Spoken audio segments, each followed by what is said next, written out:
Oh, there we go. Okay, it worked. Boom, again. Good to see you all. I knew there was something wrong there. Um, so, new feature there. It's a new feature in the show, that's right. I actually was playing around with this mount the other night. I was actually recording, I did record, although I didn't keep a recording of myself making some beats live using the APK. It's something I was actually thinking about doing tonight, but I got a little bit distracted with stuff. I'll tell you what, at the end of the show tonight, I might actually just do that. I might just make a beat. It's always fun to do that. Sorry I couldn't make it last week.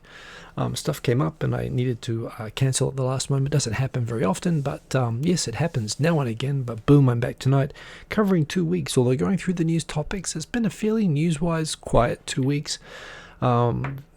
In terms of global news, I'm very happy that the shenanigans over in the US are coming to an end. There is probably first story I'll talk about tonight. For some reason, I couldn't add to the Flipboard, but it's getting a lot of chatter on on Twitter today.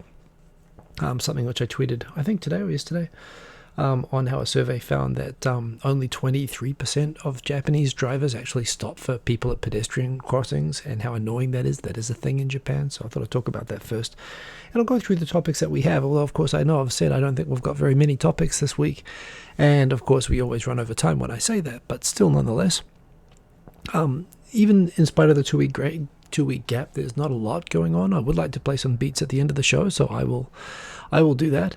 Remember, as always, if you'd like to get my attention or ask me to talk about something or ask me a question, just at Mark Kiko Simon in the comments right there. You are seeing what I see. I'm just capturing straight off the console. So yeah, it'll highlight orange to me, and I will look across every now and then and make sure I catch up in the comments at least. The ones that are like shouting out to me, you can say hello. If you are watching the show, as always, please just say hello. It's always just nice to see who's there and say hello to everybody. Even if you watch and you've never commented before, it's always just nice to see who's there. And I do enjoy shouting out the names, which I'm about to do. Hope you're all well, staying safe. I know that good news in the southern hemisphere. Australia's just had its first day where the whole country has had no cases, or the first 2 days in like 6 months or something crazy. New Zealand's been going great. New Zealand, I mean, it is weird to watch rugby matches in New Zealand where the stadiums are full and no one's wearing masks. Just because, although they did do it pretty tough with the lockdowns there, I mean, they did it.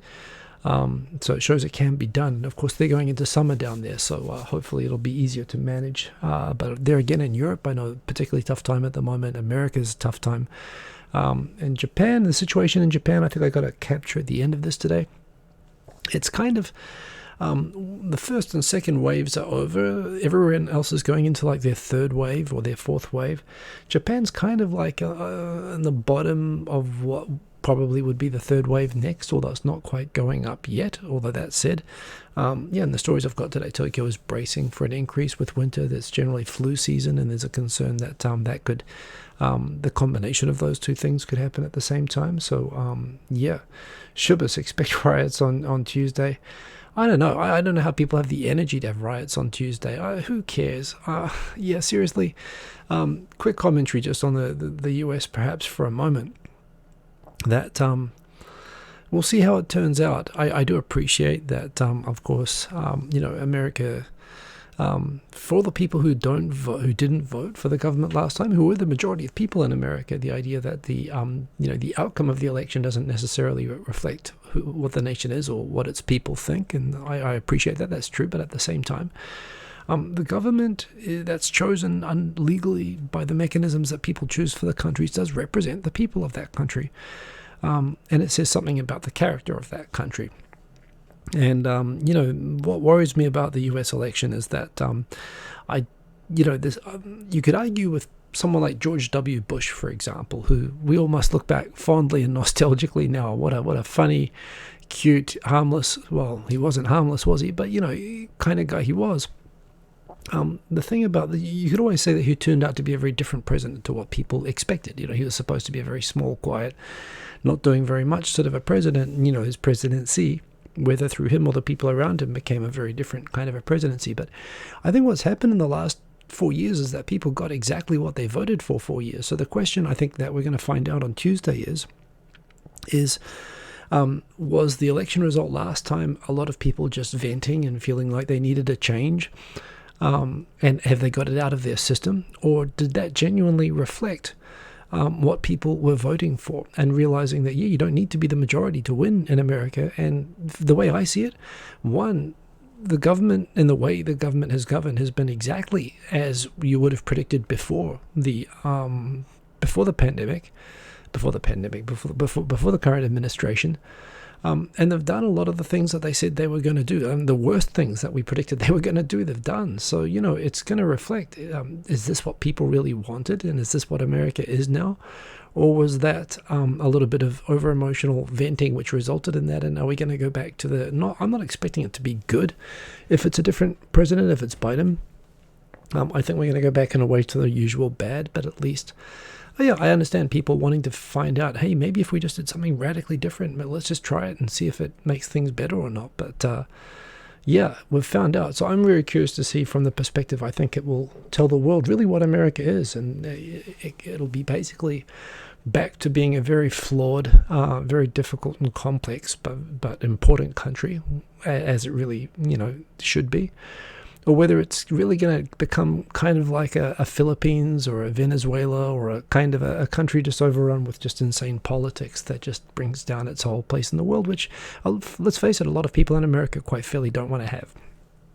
Wow, I just talked about America, and I try not to talk about America, but we'll see. I'm morbidly curious. It's a bit like waiting for, it's like Sarah Palin running with John McCain, and everyone just wondering, what it would be like to have Sarah Palin as president. Well, we kind of found out a different version of that, and yeah, I'm really curious to see what people there think. I actually, I think he could win. I don't think anyone has been fooled. I don't think anybody who voted for him last time has been tricked or felt like, oh, I totally was expecting something else. I don't think anyone can say that. So, yeah, it'll be very, very interesting to see. But anyway, enough about that. We'll get into the topics, but let's say hello to all the people here. So we've got Ben Duncan. Yo, indeed, good to see you, sir. We've got Quint Ranked. That's right, it was a silent boom. It was my mime boom when I began. So, yes, Subaru the car. Good to see you, Subaru the car. Big fan of the car and big fan of the commenter. Good to have you here in the comments. We've got Mr. Cordy Chip. The mic isn't on. That's a feature. It's not a bug. Thank you for pointing that out. We've got Shubhas, fashionably late today. You're actually on time. I was kind of late, so nice to have the representative from Panama here early in the morning. Good to have you here. The referendum on Osaka, really tight. I haven't actually checked the result, by the way. I know that the voting finished at 8, so I wasn't expecting a result yet. If people see a result from the Osaka referendum, which I'll mention briefly today, at Mark Hiko Simon in the comments and give the result. I'm curious myself what's happening with that. I'll explain briefly what it is, but it's a little bit like, it's not exactly the same as Quebec leaving Canada or Scotland leaving the United Kingdom, but it's a little bit like that. It's basically kind of a quasi, some people sincerely believe it, and some people believe it's kind of a stunt, but it doesn't seem to have the popular votes to support this thing that Osaka's trying to do and get passed with the referendum. And when they got rejected the first time, they did the logical thing, and they said 2 out of 3. They did it again, and it's not clear that they're going to give up even if they lose this time, even though we'll see. So I'll talk about that later on. But yeah, Subaru the car, definitely please add in updates just if there's any clarity on the outcome while that's happening. Dave Hunter, good to see you. Dave Hunter, you seem to join only on the technical hitch days. That's it. That's exactly it. You only join. Bad luck. I mean, I only have technical hitches when you join. That must be it. Perhaps. It is a feature of the show. Yeah, so what else have we got here? Chris Jack, excellent to see you. Welcome back again, as always. If you're rooting for the virus, things are going great in America. Ben Duncan, thank you for the update. Sergeant Bilko, good to see you, and everyone else indeed. Who else we got in here? Say hello. Remember, I'm going through the hellos now. ASDF, exclamation point 12131. Indeed, morbidly curious. Yeah, I mean, there's no other way to really describe it. Steve from Berkeley, present. Good to see present. I like the Flight of the Conchords roll call. Good to see. And I believe I'm caught up on the comments. So, yeah, I see some people have I see some orange there. So Sergeant Bilko shouting out. We've got Quint Rankin saying, because we are the United States, not the United People. Well, that's true in many ways. It is funny to me how America changes a lot of words that are used everywhere else. Like, for example, I'm a Republican, in the sense that I believe that New Zealand should be a republic. And by a republic, that doesn't mean not a democracy. It's Americans have these weird definitions of the same words. And most of the rest of the world, republic simply means a country that doesn't, that has a president and doesn't have a monarch. So any country, for example, 31 of the 54 countries in the Commonwealth are republics. They don't actually have the Queen of England as the head of state. New Zealand has the Queen of England as the head of state, and she's on all our money. And I'm nice enough lady, but I think it'd be surely it's about time that New Zealand's mature enough now that we could have our own head of state. So I'm a Republican. But of course you say that to Americans. At first it means you support a party, and then you get into the people who, when you say that's not democratic the way that Americans vote, and they say, oh, it's not a democracy, it's a republic. I don't know. And then you got the whole liberal thing as well. How liberal in most countries means a right-wing, free trade, low regulation, business, low, small government, business-friendly kind of political party. And in America, it means left-wing, although, in fairness, right-wingers in most countries are normally, by American political standards, left-wing. Common sense is a little bit different. But yes, indeed, Quint Rankid, we've got another comment there. Maybe not quite the choice America is being offered. Probably referring to my statement earlier, and probably I was being a little bit over dramatic with it. But yeah, indeed, we'll see how it goes. Tokyo 503, good to see you there in the comments. And Osaka is a statistical tie at the moment. Approved less than 0.5% up and still counting. Well, but it is a referendum, so they'll count until they get to the final vote. So that's a very narrow margin. Again, I think the whole thing, just a spoiler on what's coming up, I think the whole thing is a kind of a vanity project of the Isshin no Kai and Hashimoto, the former governor and mayor of Osaka. It kind of makes sense, but in the end of the day, it's just it's also kind of gimmicky, and people have already said that they don't want it. So yeah, we'll find out. We'll find out if they actually got it across the line. Hiko Simon, we have finally found the meaning of American exceptionalism. It's in the definitions. I'm sure that's true. So yes, indeed. Let's get into the topics for tonight. It is already 10:48 local Japan time. It's and yeah, I'll tell you what. I'm actually going to commit. I was actually thinking before the show. After the show, I'm gonna make a live beat. So I'm gonna. Oh, but to do that, I've got to set up the overhead camera. Hell, I might just do it even just with the current setup. Yeah. In fact, I wonder if I can do this on the fly. I'm pretty sure I can do this on the fly. I need to, if I go plugging in a new USB camera, would that risk triggering a technical issue? I'm going to do that at the end of the show. I may cause another technical issue at the end of the show, so that'll be fun. Anyway, let's get into it. The first thing, before I get into the topics that are on here, the first topic, which I couldn't add, but I did want to talk about. Yeah, it's a funny thing with Japan, how Japan people talk about as such a law-abiding country, and how I dislike how people sometimes use the word Japanese are obedient. I think they just generally common sense and law-abiding, and it's true. Again, don't ever get caught with any form of drugs here. Weed or stuff like that. You don't want to get into the justice system here in any way. Yet there are annoying things that are illegal that actually not even annoying things. There are a lot of illegal things, even kind of quasi-serious illegal things in other countries that Japanese society just kind of doesn't look at as being that serious. Case in point, like Japanese, for example, under Japanese law, gambling is illegal, strictly illegal. So illegal that you can't even have esports for money or for prize money. Mahjong, the chief prosecutors, basically being forced to resign for what the equivalent of a home poker game. You have things like this. You have this massive sex work industry, although sex work is technically illegal. There's all these loopholes that people sort of recognize. But yeah, at the same time, people pretty casually, depending on where you are, it's pretty common that you'll be at a convenience store in a rainstorm and you'll put your umbrella in the umbrella holder in the shop and go into the shop and come out and find that someone's nicked your umbrella.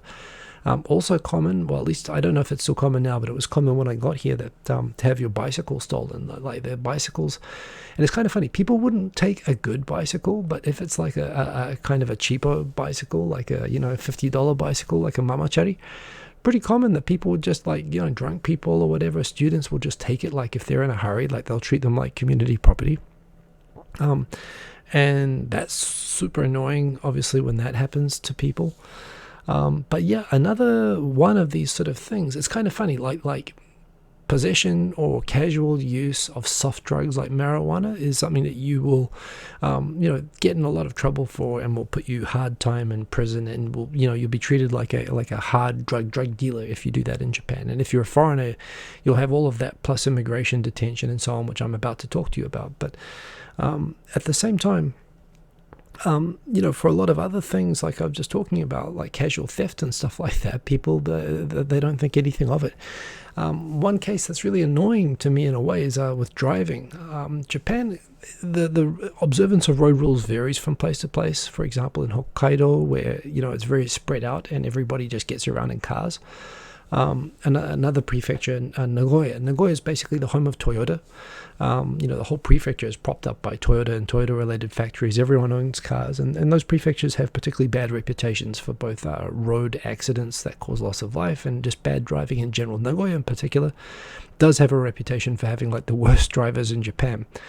Apparently, a national survey by JAF, the Japan Auto Federation, I believe that's who it was, found only 23% of drivers actually stop for pedestrians at pedestrian crossings, i.e., this is a problem for people coming from overseas. If you are about to cross a busy road and there's a crossing, where you do indeed, in Japan as in every country in the world, have right of way, where you walk onto that crossing and cars have to stop for you. So it's only in 23% of cases in Japan will drivers in Japan, and this is based on, apparently checking dash cam footage and surveys and so on, only 23% of the time will people actually stop. And there was actually talk before, last year when they were planning for the Olympics, talking about how, if Japanese don't start actually following the law on this, there's going to be accidents where people are going to get killed and run over who are visiting Japan, who don't realize that cars here don't stop, even though they're supposed to. Super annoying thing. And when I kind of mentioned that, Japan is definitely a law-abiding country overall, you do take your life in your hands if you expect to be able to cross a road at a pedestrian crossing. And lots of people tweeted out their responses that, they've had some close calls exactly with this, where they were expecting to be able to cross and were nearly killed a number of times. So there you go. I'm curious. Davo Hunter said something funny, but it's connected to a conversation, so I'm not going to do that. Good to see Steve from Berkeley, and indeed, don't be fooled by the pedestrian crossing.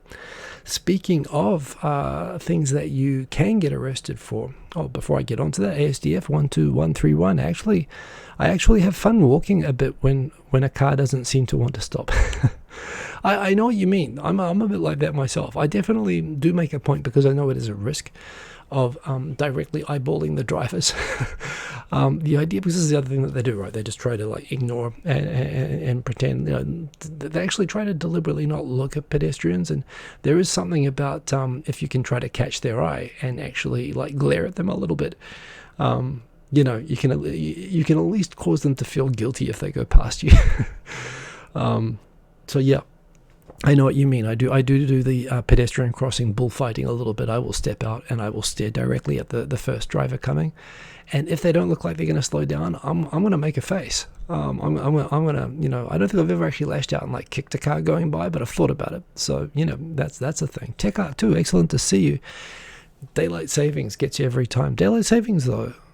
I thought Tech Art Tour, you're in, is the United States coming? I thought you were in the United States, right? I thought you were coming out of maybe you're coming out of daylight saving. Of course, in Australia and New Zealand, they're going into daylight saving, which, makes the time difference even more extreme than it was. But, traffic in Israel is random. Well, there we go. I have no idea what the traffic in Israel is like, but I just learned. So thank you for that, ASDF. We've got JZM, by the way. Excellent to see. Esports were legalized here a year ago. Well, the law was passed a couple of years ago, and it came into effect last year, and it is nascent. It is starting up, but it's all connected with this. It's all tied up with the restrictions on gambling and so on. So yeah. Thomas H. Sticking an umbrella out in front as you walk is a good way. Crossing a crossing. Yeah, well, and you don't want to be too passive aggressive that you actually endanger yourself or other people. But yes, I do understand the emotion that you were expressing there. Anyway, next story.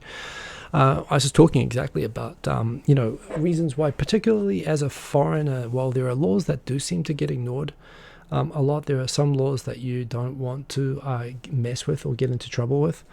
Drugs and so on are one of them. Just generally as well. I mean, just immigration, just overstaying and stuff like that.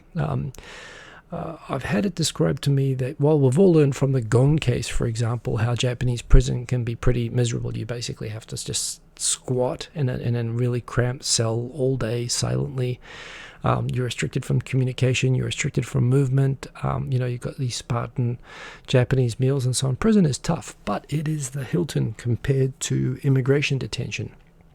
And this is the thing, immigration detention, of course, you are not a citizen. You're not protected by the same sort of legal rights that citizens have with regards to detention or being in prison.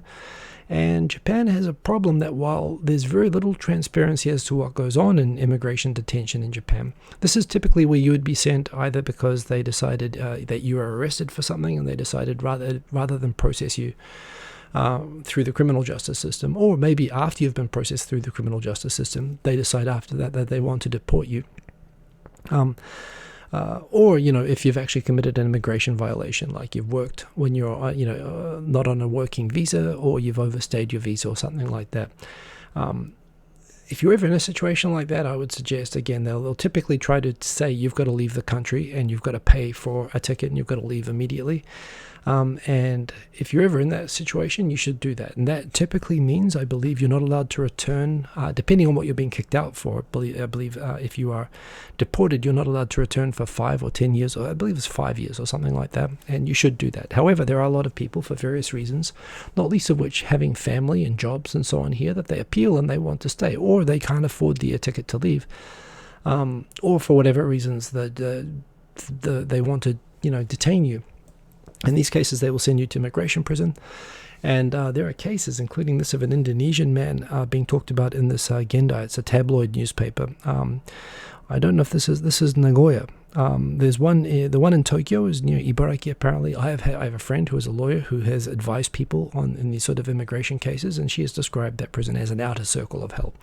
Apart from the fact that not very much is known about what goes on in these places, there are a number of people who die every year in these places, and the circumstances are unclear. And because of the access by the Red Cross and Amnesty and so on, it's been internationally criticized. And I've talked about this before, that it's a bit of a black box, but it doesn't seem good. It's not like outright like they sort of torture people or anything like that. But again, I think you've got the combination of a lot of people being detained where they've got no access to the outside world. They're in complete solitude and isolation, being looked after. Immigration detention is not part of the justice ministry. So, basically being looked after by security guards rather than necessarily, qualified sort of prison or immigration people. I guess they should be qualified immigration people. What apparently happens a lot, and this is where people get in accidents and they die in encounters with the police in Japan, it's not through being shot and it's not through being beaten up or, electrocuted or tortured or something like that per se. What seems to happen quite often is, and this is what the article describes, the case apparently on October 13 of an Indonesian man dying in immigration detention in Nagoya was that it appears to be a case where the man either was showing a bad attitude or was shouting or was being abusive or acting violent or acting up. And the guards reacted by basically, the way that they react is they all just sort of rush into the small cell and they all basically pounce and hold down the person really hard. And this is something that actually, preparing for the Olympics, the police were talking about techniques. And before the Soccer World Cup, they showed these techniques of what they would do to detain, foreigners who are bigger than the police, for example, who can physically resist. And they talk about having these like tortilla wraps. They'd physically put these blankets over people and wrap them up, so they basically constrict them. And they sit on top of them to suppress them. So I suppose it's good from the perspective that from the police workers, it means that they can't fight back. It also means that you're not leaving like punch marks or burns or anything like the signs of physical abuse. However, if you've got somebody, apart from the fact that, of course, this is how we've had all these cases in the US of police killing people by sitting on them and suffocating them and so on. If you've got someone who's acting up due to psychological problems or other reasons, and maybe they're having some sort of an epileptic fit or something like that, or maybe they've got mental issues or whatever, and they're acting and lashing out because of that, having 10 people like sitting on top of you and holding you down in that when you're unable to stop yourself thrashing about, people get embolisms, people get also aneurysms or whatever, and people die. And this appears to be what's happened again. It shows once again, I mean, it's good to see this problem being covered in Japanese news, but it is just a reminder that the people I've talked about who are familiar with this world, it's a place you do not ever want to be in. And particularly, people who are thinking of coming out to Japan and coming from places like Seattle or Canada, where they're thinking not very much about bringing like some ecstasy tablets or some marijuana or something in their pockets. Just do not do that stuff. This is where you will end up, and you do not want to end up in this place. I've heard stories about people who have been in for those reasons who got picked up at Narita, and they were being held in immigration detention while they were being processed for being sent back out again. You do not ever want to be, and as a foreigner, this is something you have to worry about. That you don't have to worry about if you're a Japanese person. Like a lot of things to do with immigration in Japan, Japan is not very good at them, and they kind of do it very quietly. But this is something where people die quite regularly. And even if you're not in that situation, even if you're cooperative, it's just a terrible thing to be in. The regular justice system is tough enough, but the immigration system is another degree above. So anyway, it's kind of a word of warning, but there's serious problems, obviously, in that system, and things which actually are probably in some degree of violation of Japan's international legal commitments. Important to know about it, and important for everybody to know that, you just don't want to mess around. I suggest stopping at pedestrian crossings and not taking bicycles. It's something which actually, again, back in the old days, it's one of those crimes that Japanese would very seldom get picked up for. But a foreigner on a bicycle, you'd often get stopped, and they'll check the registration on the bicycle. And taking a bicycle could end you up in a place like that. It's one of those things that if you just got a bored, racist cop, that can happen. And frankly, maybe racist that they're profiling you. I know people who have been, actually questioned by the same police officer like 5 times a week on their morning commute. And the police officer by this point can recognize the person and the bicycle, but just stops him every morning. I know a guy who had that happen. So yes, racism in some cases, but other cases, of course, if you're actually stealing a bicycle, and I know cases of foreigners who have done that, that's what could happen, so don't do it. Good to see more people in the comments, by the way. I thought I saw some names there. Ogatong, good to see you, Ogatong.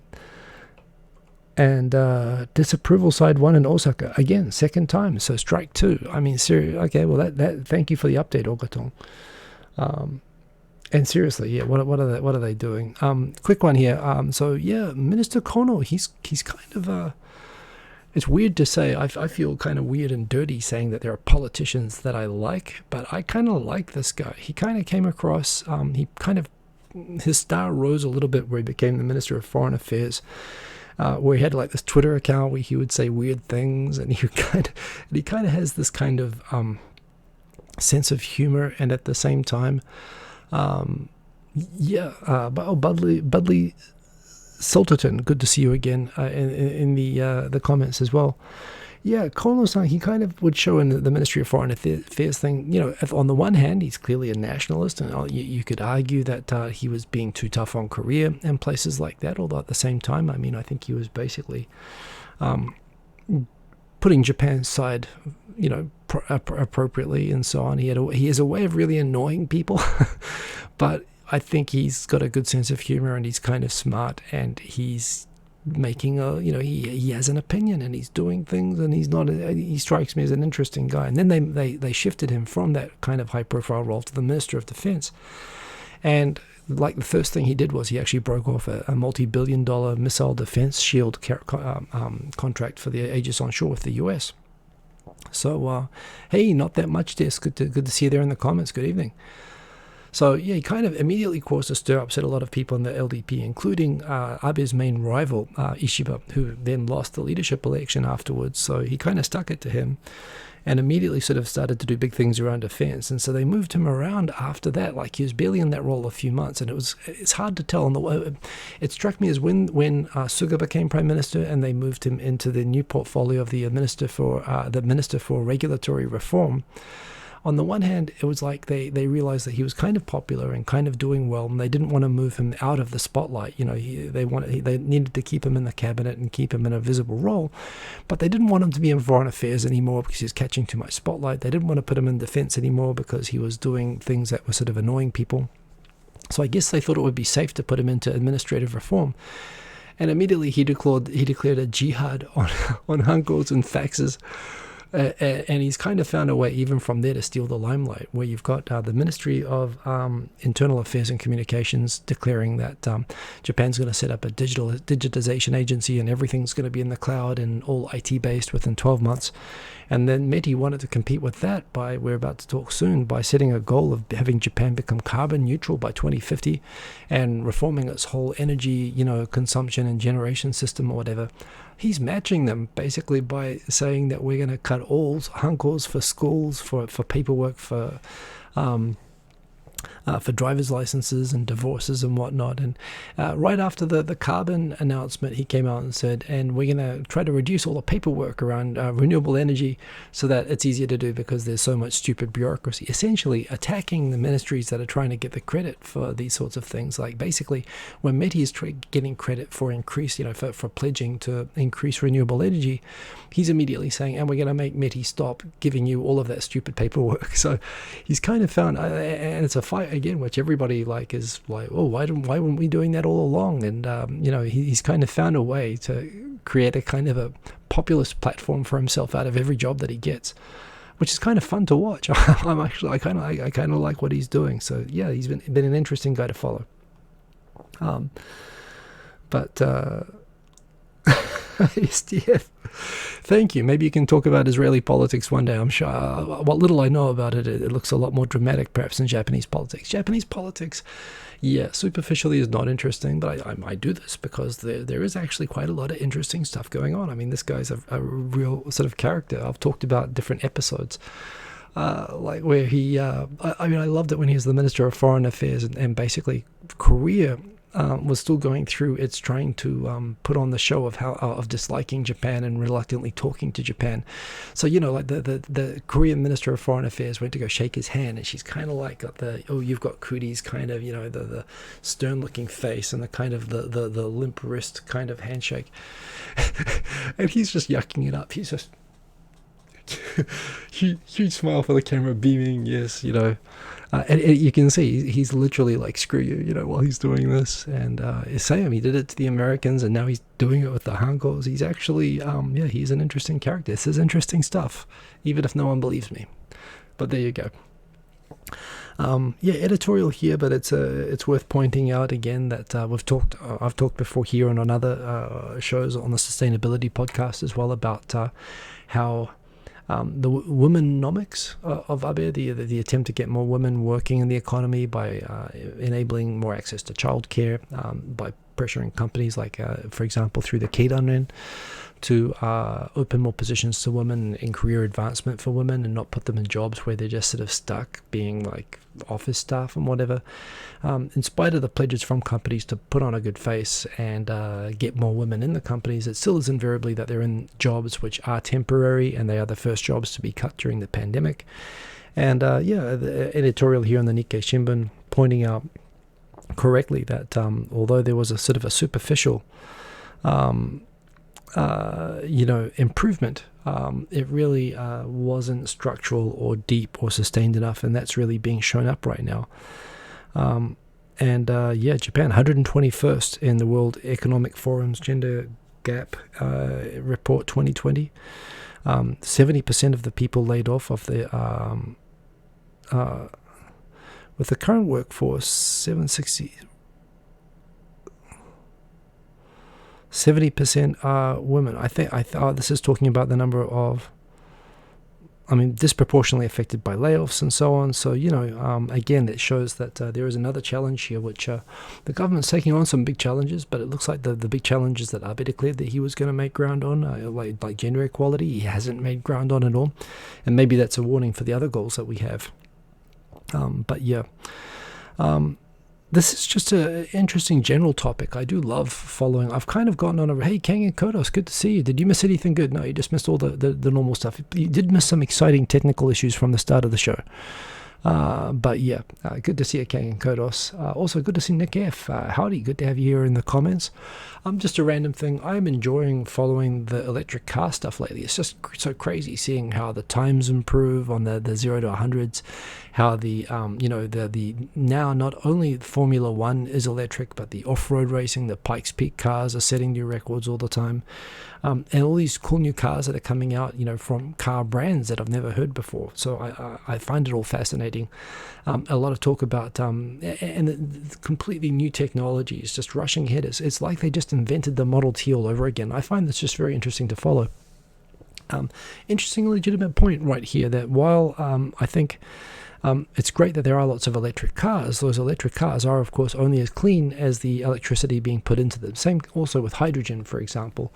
A lot of electricity and environmental tech, while in the place you can make it so that they don't emit fumes like all over the roads and the highways and whatever, you have to go back to where that energy originally comes from for it to actually be an answer or beneficial to climate change. And that's really where the government sort of needs to focus. Of course, it's a path for improvement.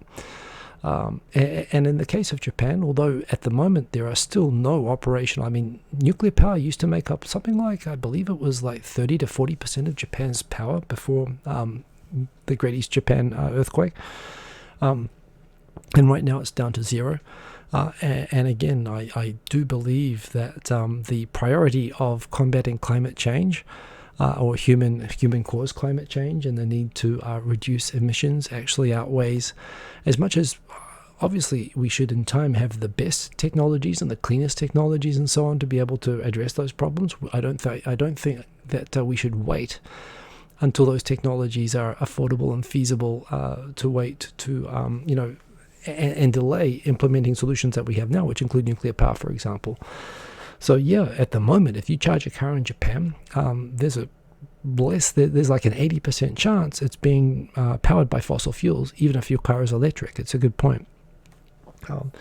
And also the hydrogen that people are starting to import to Japan to set up a hydrogen network for fuel cells, which they basically run on electricity, but instead of being from charged batteries, they're batteries which are powered by essentially hydrogen or other sorts of fuels, which you can easily convert into electricity with a fuel cell.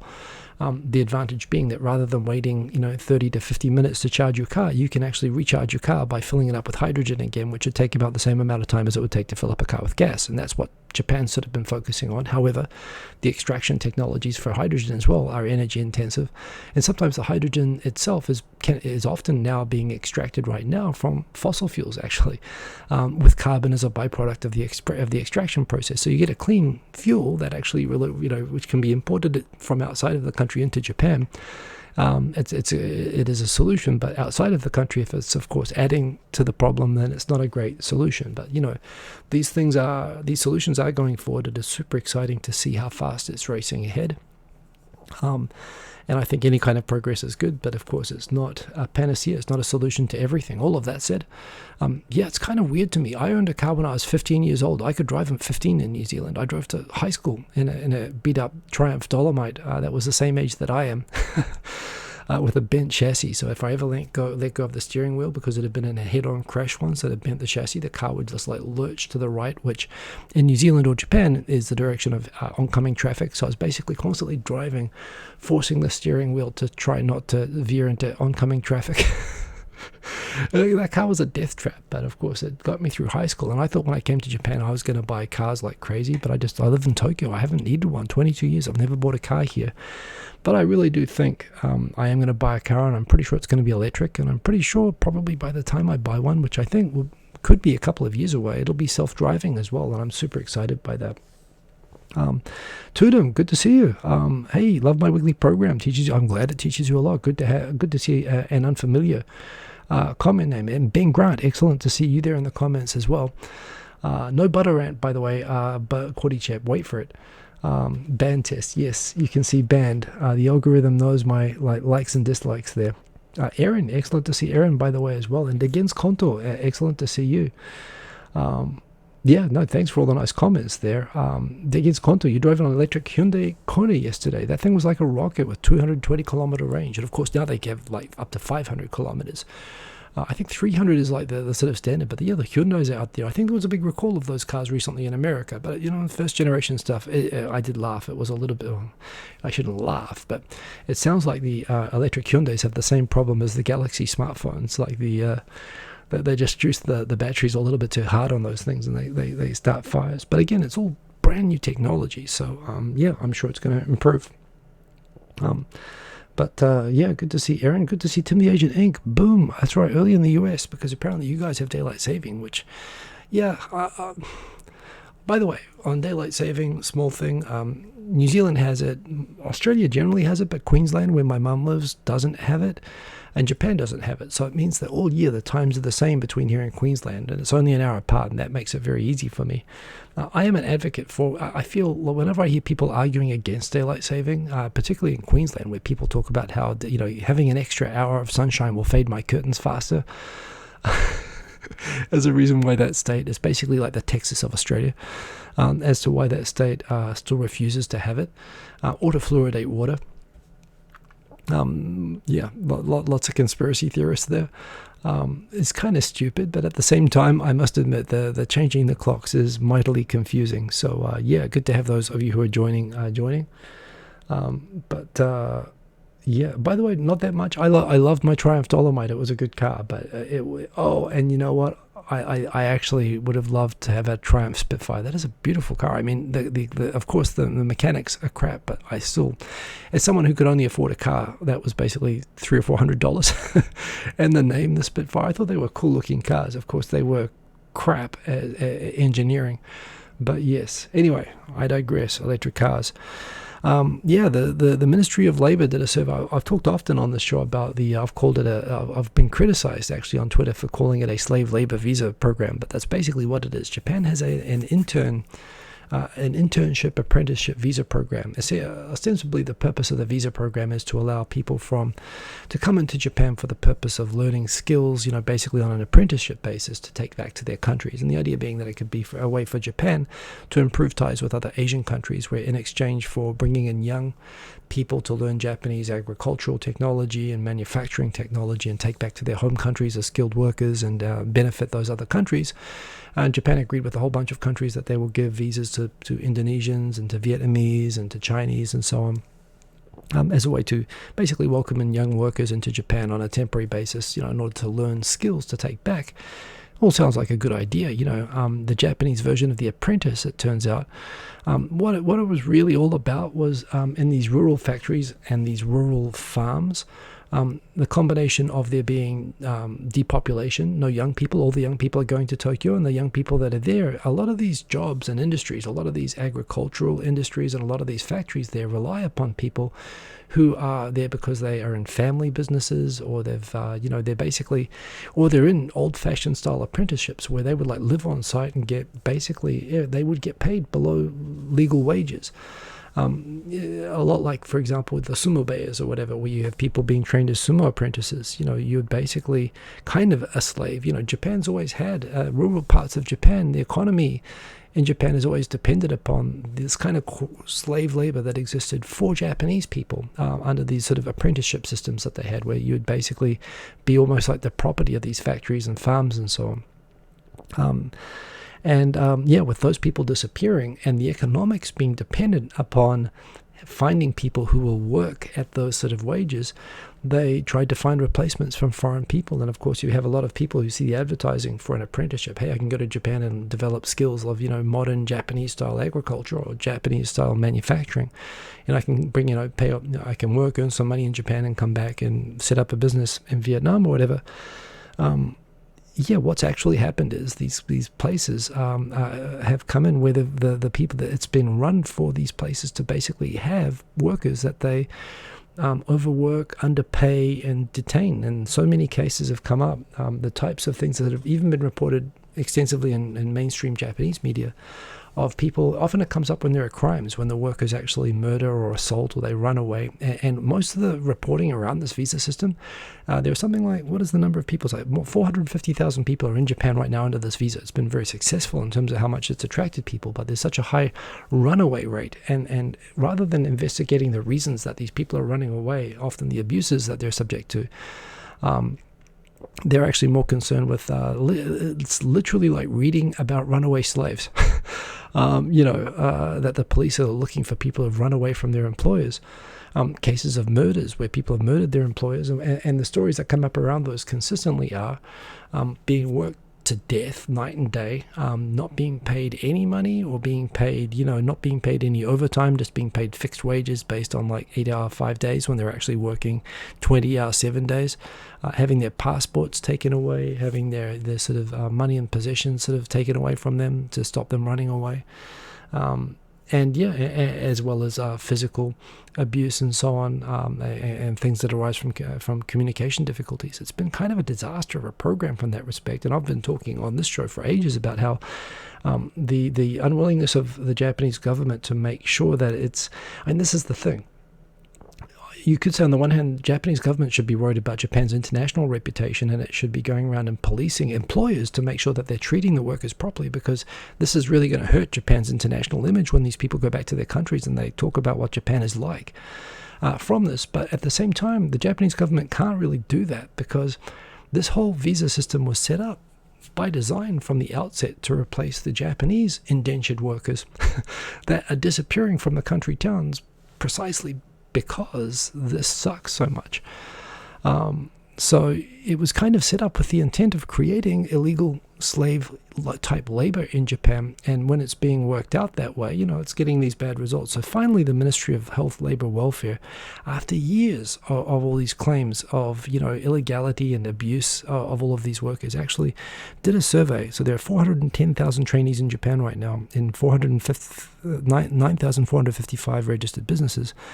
And these inspections that they did in the last year found that in 71.9% of the places that they went to go and check if they were complying with their employer and legal obligations as employers, 72% were breaking the law by not paying overtime, by working too many hours, by basically, breaking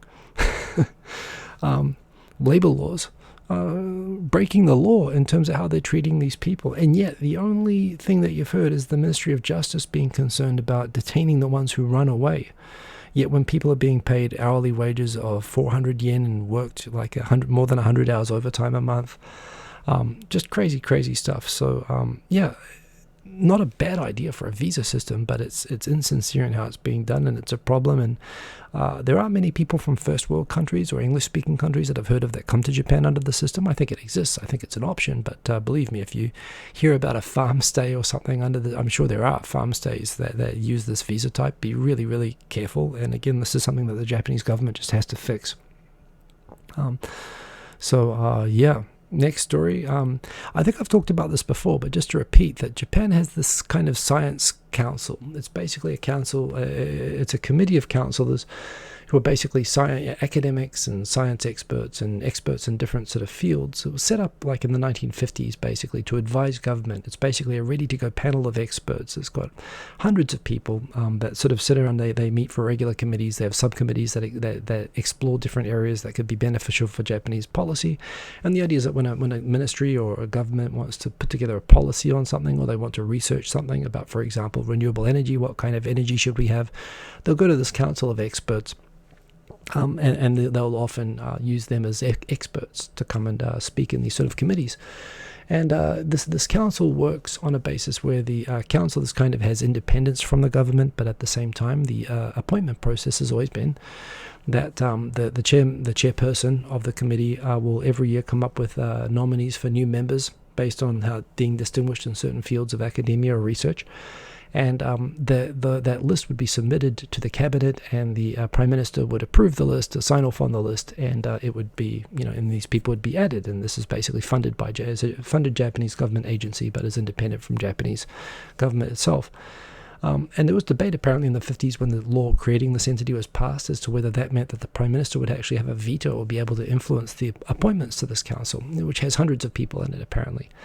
And it was apparently clear in the parliamentary debate that the intention was simply for it to be a formality, and that the cabinet would not be proactively involved in the nomination process, or it wasn't an approval step. It was just sort of a formality for appointing these. But of course, the very final thing it appears that Abe did before he resigned and handed the reins over to Suga was he had already given the instruction that with something like 109 new appointees or something like that, he had actually, there had been 6 appointees or 6 nominees to be appointed to this council who were academics in various fields like legal fields and so on, and the pandemic, who had directly criticized Abe or the Abe government on matters of policy in the last 12 months publicly. And it seems that either Abe or people who advise him remembered those names, and when they saw those names on this list, for the first time ever since like 1954, they said not approved, and the non-approval came from Suga. Suga actually, but when these were rejected, it's never been rejected before, and immediately they claimed political interference, and they demanded to know what was the rationale. And it's kind of funny, after a bit of dodging for a few days, Suga actually came out and said, to Bill, I didn't even look at the list. I just followed the advice I was given. As far as I understand, I'm allowed to, Prime Minister has to approve. It's up to me. I decided not to approve for 6 people, but I don't even know the names. So it's basically an instruction which had been left behind that he was just sort of following through on, but he didn't even know what the list was. And now there's this sort of screaming match going on where the committee's demanding, an explanation from the government, and the government's using the opportunity. And a lot of right-wing, basically, media who are supportive of the government, who don't like this scientific committee that's funded by the government, criticizing the government, are turning around and saying, well, what have you been up to? And now there's all of these exposés about how, for example, this committee has done research for all sorts of, different organizations in the Japanese government, apparently including overseas entities that are linked to the Chinese military on defense technology and science. So now they're being accused of having given research and technology to the Chinese military against Japan and so on, while being critical of the Japanese government at times, and the government saying maybe we should just be completely shutting down this entire thing or stripping it. So it's turning into a huge noise, and they're saying, well, wait a minute, now you're threatening to shut us down. We're only asking, why didn't you approve 6 of our people? But, it's turning into kind of it should be an absolute nothing thing, but it's turned into kind of a big thing. So that's been happening in the news, and that's been kind of interesting to follow. Big announcement last week. This is probably the main thing I would have said if I'd done the show last week. But yeah, Suga has announced that I think I've talked before about how where Europe and other countries have a way of saying that they're going to be 100% wind powered by 2025 or something.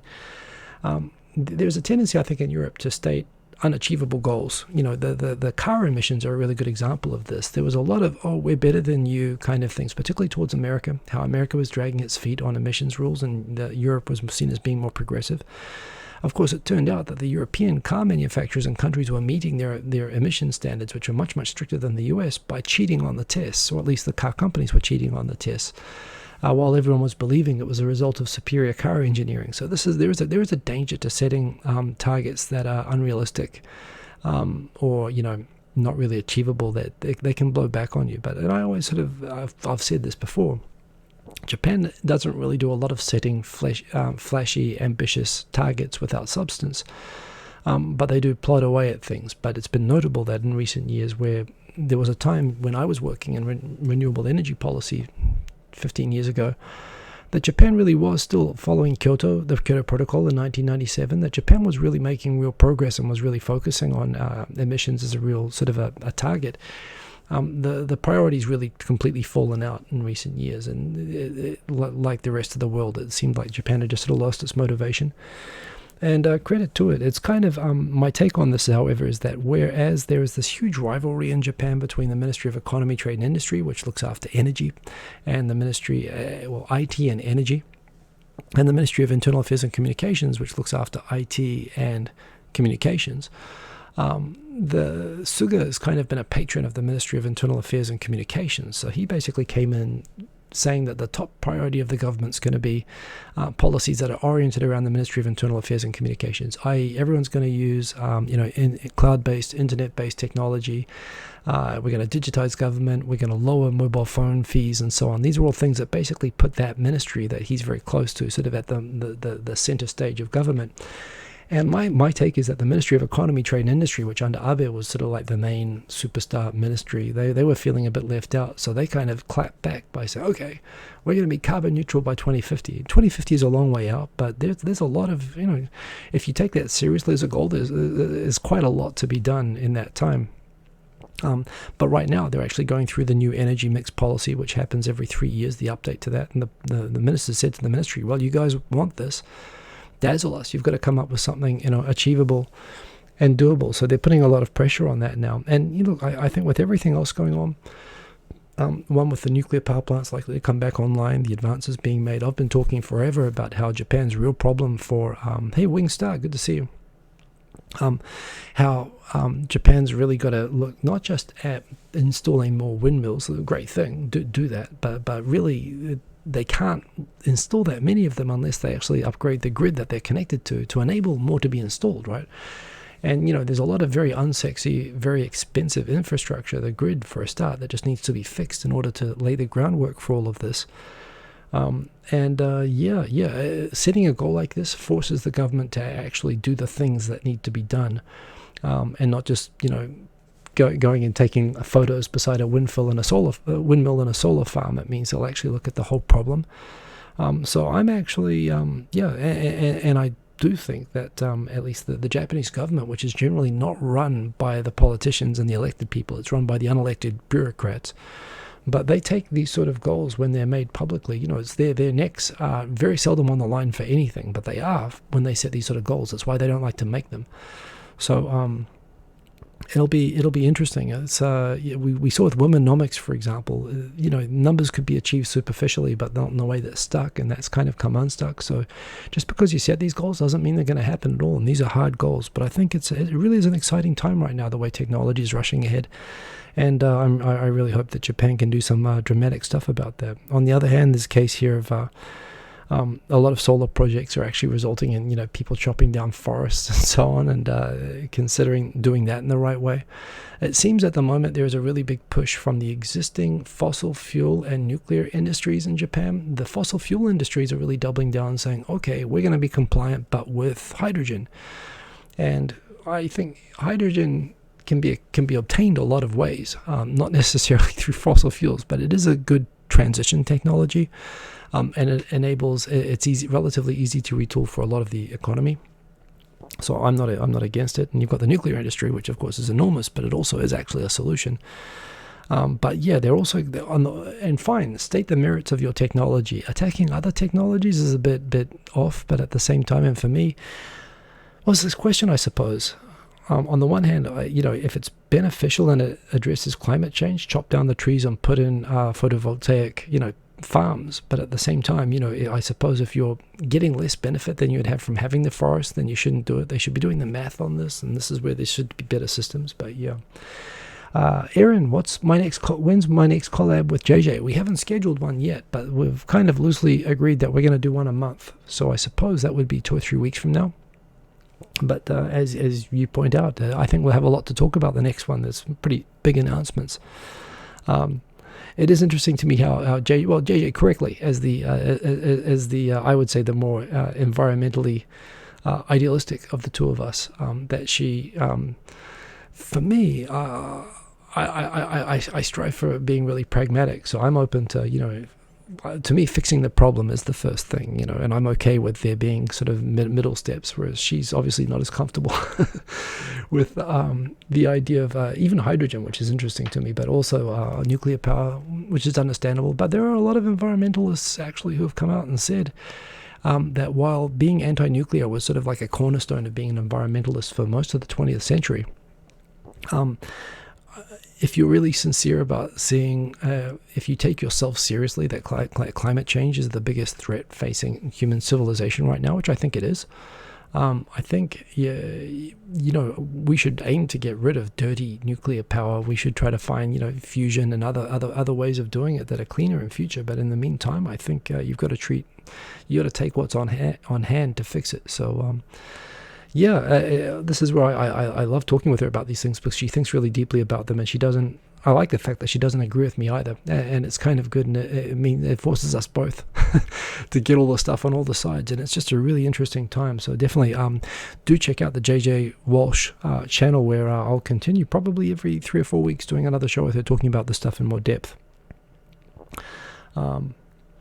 Tech Art 2, US has been powered by hot air for years now. Well played, Tech Art 2. I see what you did there. Yes, indeed. In good news, which again, if you had told me in 1998 when I first came to Japan that Japan's smoking rate would be down to the percentage of men and women who regularly smoke is 16.7%, down 1.1%. This is such a long. I've told the story about this before, but the very short story is that Japan Tobacco, basically the Philip Morris of Japan, was actually a privatized tobacco in Japan. Cigarettes in Japan used to be a government-run company. It was like a state-owned enterprise. And even when they privatized Japan Tobacco, and it became one of the largest tobacco companies in the world, it was still majority owned by the Japanese government, which actually was able to claim the profits from the company or the dividends, I believe, from the shares or something, as revenue for the Ministry of Finance. And so there was this problem back in the 90s that when the whole world was moving into anti-smoking legislation, and for health reasons, for recognition that it was causing cancer. And whenever the Ministry of Health, which is relatively not so, compared to the Ministry of Finance is the most powerful ministry in Japan, when the Ministry of Health wanted to put the same warning labels that the World Health Organization was recommending for smoking, for cigarette packs, and they were introducing ideas of putting really modest taxes on cigarettes to discourage consumption, the Ministry of Finance vetoed it and threatened to cut other funding for the Ministry of Health if they pushed it forward, including cutting funding for them traveling to international World Health events against smoking, because the government was earning so much money from people smoking and getting cancer and dying from it, that the Ministry of Finance was actually proactively selling cigarettes to the country, knowing it was carcinogenic. So it's had for all these reasons, and when Japan finally did begrudgingly get dragged into anti-smoking legislation in the early 2000s, it wasn't from a perspective of pictures of lung cancer on the packs and smoking kills and all this sort of stuff. It was much softer. The TV commercials, they allowed the smoking companies themselves to put ads on TV saying, be considerate about smoking. Only smoke in areas where your smoke won't bother other people, and don't smoke in the street because your cigarette might harm children walking at the level of the cigarettes and stuff, which certainly, but it's like children getting burned while being horrific and terrible and horrible was being treated as the real danger of cigarettes, more than the fact that the people having them will get cancer. The government was protecting them from that.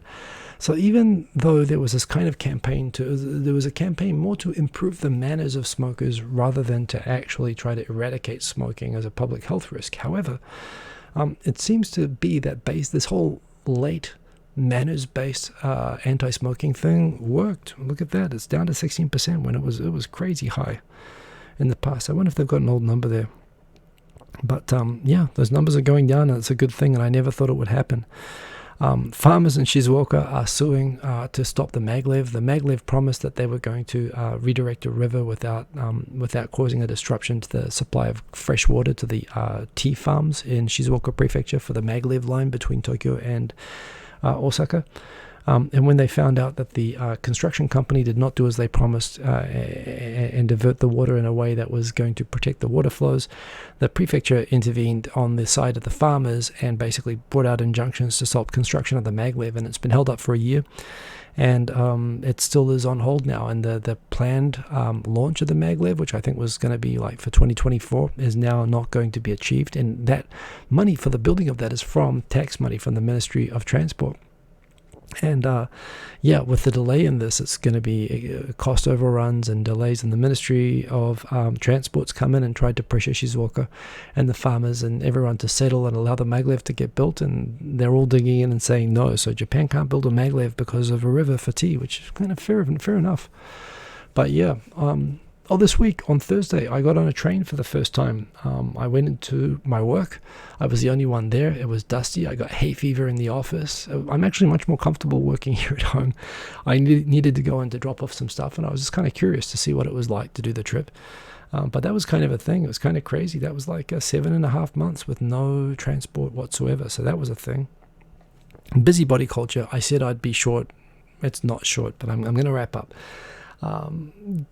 Apparently, in a train in Hokkaido, this is such a Japan thing. A trainee driver had like the instructor driver standing beside them, and when the train was driving, the instructor driver was giving instructions to the trainee driver, as you would expect. Apparently, a 40-year-old man, it was a man in his 30s on this train. Apparently took exception to the idea of seeing train drivers talking to each other during work. And apparently went and berated the drivers for, breaking obvious rules, talking while the train was running. I mean, this was an instructor driver talking to a trainee driver. But basically, on the idea that they were somehow breaking some sort of rule of society, talking during work, this person basically held up a train for 40 minutes until he was arrested, or detained briefly, and then allowed to leave. But holding up 30 other people on the train while he was doing that. The reactions, by the way, I love this sort of behavior of these sort of complainers in Japan who sort of, overreact to imagined rules that get broken is unfortunately really common in Japan. Ataoka. Ataoka is atama okashi. Is something wrong with your brain? The second person says, throw the person in jail. Basically, everybody unanimously reacted to the story, saying that person is nuts and should be thrown in jail, but that happens. More environmental stuff. Koizumi's he's like a pro-coal environment minister. I don't know what the hell's going on with him, but yes, he wants to have solar and wind power parks for zero carbon push. Well, again, but the Ministry of Environment has no real power around that. A number of prefectures in Japan, Hokkaido, Aomori, and where else? Fukushima and Okinawa. Not Hokkaido, but Hokkaido is also going into, they've had a bunch of cases as well. They've reached stage 3 by the Japanese measure, which means that they're basically running out of hospital beds to deal with the cases that they have, and so they're not properly equipped for an increase, which looks imminent from winter. So yeah, the sort of bad stuff that we're seeing in Europe and starting to see in America now could again happen in Japan. Everyone's bracing for that. I've already talked about that story. Tokyo can currently only do 10,000 tests a day. Germany can do hundreds of thousands a day using Japanese testing machines that just haven't been approved by the Ministry of Health to be used in Japan yet. But they're trying to rush the approvals on those machines that are made in Japan and being used by Germany to do more tests. And yes, anticipating a possible dramatic increase in cases in the pandemic. In the coming months, Tokyo is increasing testing capacity to 60,000 a day. Like a lot of things Japanese, the improvements came way too late, but they are coming, and it's good to see. New Zealand had a referendum this week. They had a national election a few weeks ago, which the Labour government won. Fair enough. I probably would have voted for them anyway. I wouldn't typically vote for Labour, but yeah, I would have voted for them this time. And there was a referendum. I couldn't vote in any of this, by the way. If you're away from New Zealand for 3 years, you lose the right to vote. So I couldn't vote for anything here. But they did have a vote on legalizing euthanasia, assisted suicide, as well as legalizing recreational use of cannabis, marijuana. And it seems that New Zealand voted to legalize cannabis, 65%, but they voted against legalizing, they voted to legalize assisted suicide, but they also voted against legalizing cannabis, which was surprising to me. When I was there, which was as a student, I knew more people. It was more common if you saw people smoking that they were smoking weed than cigarettes. The anti-smoking thing had been really successful in New Zealand, but it's like, and people would say, "Oh, I only smoke weed because it's not addictive." Obviously, it's not like weed is some magical, health problem-free thing, but it was always the whole populace was always pretty much locked in on the idea that they knew better than the law when it came to soft drugs. If you're allowed cigarettes and alcohol, it's ridiculous for this to be illegal, and there's so much of it in New Zealand, and it's so easy to grow. So it's everywhere. So to me, it's baffling that this didn't get legalized. I'm seeing people react and say that it was a reflection of the aging population of New Zealand. Maybe it is, but there again, I've always thought New Zealand was I think of myself as kind of a little bit within New Zealand society as on the liberal, in terms of right-wing liberal, sort of think that we shouldn't be trying to regulate stuff and just letting stuff go free, but that puts me on the right wing of the spectrum in New Zealand, as opposed to like socialism and having government running everything, which New Zealand is generally more leaning towards.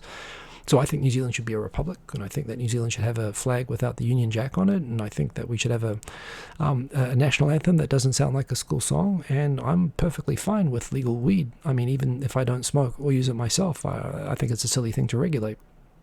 But it seems that New Zealand is more conservative than I am on all of these things, which is interesting to me. I've been away 22 years, so I can't claim to really be a part of the country anymore. But I found that it really. And here's the thing: if you're suffering from pain in New Zealand, I guess we do have medical marijuana, but it seems like we're more willing to allow people to kill themselves than to smoke weed. Like, I don't know. I don't get the outcome of that. I mean, the euthanasia thing is fine, but yeah, it's a weird result to me. Easing restrictions on the borders, roughly 200 cases a day, and that's all the stories. That is it. Bob Turner, good to see you. Jeremiah Kettner, good to see you. Well, by the way, Jeremiah Kettner will never be legal in Japan. It was legal in Japan until the 1950s. Again, the Japanese style of hemp, during the war, the zero planes were like, hemp was basically used as like the universal cloth for everything. The uniforms were made out of hemp. The emperor himself was the patron of the Japanese Hemp Growers Association, which was all was made illegal by GHQ, which wanted to import synthetic materials into Japan. It grows wild by the roads up in Hokkaido. Weed. Very weak, not like the stuff that's actually grown for like smoking and stuff like that, but hemp. In various forms and really, really mild forms is all over the place in Japan. So on the one hand, yes, the attitude to drugs means that it's, you would think it's never been legal in Japan. It would never be legal in Japan. Actually, the illegality and the stigma against weed in Japan is recent. It was imported from America, which ironically now it's America that's changing its mind on it after bringing this into Japan. But in Japan, it's treated a bit like a religious rule, like it's just a rule that you've got to follow. And I agree. I find it very hard to see how it would change. But there again, it's only a very, very recent part of Japanese history that there was a problem with it. So yeah, we'll see. But certainly, as we come back to the start of the show where I showed you what would happen if you brought in like even a single cigarette, it's not a small deal here. Do not mess with that. You'll end up like these people in immigration detention where you do not want to be. Do not do that stuff in Japan, seriously. Like if it's okay where you are, congratulations. I think it's silly that New Zealand didn't legalize it, but at the same time, I wasn't allowed to vote, and I'm not allowed to vote here. And here, seriously, you don't want to mess with the rules. So, yes, public service announcement at the end. Thank you, Shivas. Thank you, Lysander 45. Lysander 45. So, would the New Zealand left, who favour socialist means, be in favour of marijuana if the government owned weed fields? I don't think it's quite that simple. I think New Zealanders are actually, by nature, even though they're kind of left, when I say socialist, they think that everybody should be taken care of, and they're all happy to chip in taxes to take care of everyone. That's a nice thing, and that's part of the culture. But I also think we're actually conservative, which means just not changing stuff for the sake of changing stuff, including, changing the flag, changing the head of state, even symbolic things. If there's no purpose for it, don't do it. And I guess people, I suspect that the marijuana referendum, the cannabis referendum, was more people not seeing a need to legalize a drug when, isn't everything okay as it is? Which, why not improve it? Why not make it better? But that's my country. So, yeah, Tim the Asian Ink, you're exactly correct. Well, actually, yeah, that's right. It was actually made illegal in Japan for a different reason to the reason it was made illegal in the US. It was made illegal in Japan for trade purposes. But yes, anyway, that's for another night, another show. It is nearly midnight. I would like to actually play some tunes. I'll tell you what, sometime this week, I actually had a practice run last night, and I just want to do some beat making stuff. So you may see me do a live stream later this week doing some beat making, because I miss doing that, and I've got a good setup for it now, and I do want to show it off. So I'll do that later this week. But otherwise, remember, as always, I'm here every 10:30 p.m. Japan Standard Time, which may be now different for you based on your daylight savings, so adjust your clocks. But you can always watch this recorded. Please leave a comment if you're live or watching the recording. It's just nice to see. Remember to like if you liked. And yeah, see you next week. And remember, you can keep up with me and all these stories on Twitter. You can talk with me anytime. Always feel free to make... oh, by the way, the J-Vlog. Nice to see you. And I see you left me a topic there. Are they talking about carbon neutral versus a net zero? Both are similar and not too difficult for Japan. I believe they're talking about carbon neutral. But, it's at the moment, it's aspirational. The details are not clear yet. But yeah, so... special music stream later this week. Hopefully, I've got a good setup for it. I do want to show it off. I'm going to get some sleep. I've got to work tomorrow. Public holiday on Tuesday. If you're in Japan, look forward to that. It's always fun to get those sort of... to me, it always feels good when we get those. But anyway, follow me on Twitter. Have a good week, everybody. Stay safe. Keep cool till after school. Kakita no peace. Boom. Peace. Thank you, Shivers. Do that, everybody. Hit the like button. And stay safe there in America. Got my fingers crossed, but honestly, I am watching nervously and awkwardly. Have a good week, everybody. Peace.